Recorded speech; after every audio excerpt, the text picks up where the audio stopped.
gën a fës ci bopp xabaar yi nag dañu koy door rek musiba ba bokkumba bi nga xamante ne rek moom moo daal di wàcc ci kaw kii di Alioune Mbaye Nder moom waykat bi nag këram nga nag moom moo daal di tàkk rek ba nekk doom am na ci ay bagage yu bari bari jot na yàqu mbir mu nu mel nag mi ngi jiire diiru po ñetti fan ginnaaw rek bi ñu ne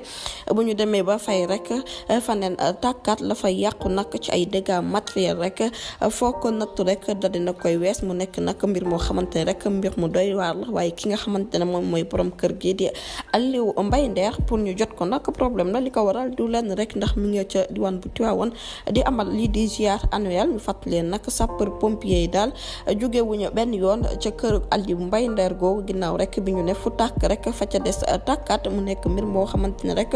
mbir mu doy waar la ba commencé di alimenter bu baax réseaux sociaux yi du ñàkk rek dinañ ci xusandiwaat ci yeneen i jotay xabaar jërë ngeen jëf ci teewlu bi bu leen fàttee abonné bés cloche de notification ngir mën a am yeneen i xibaar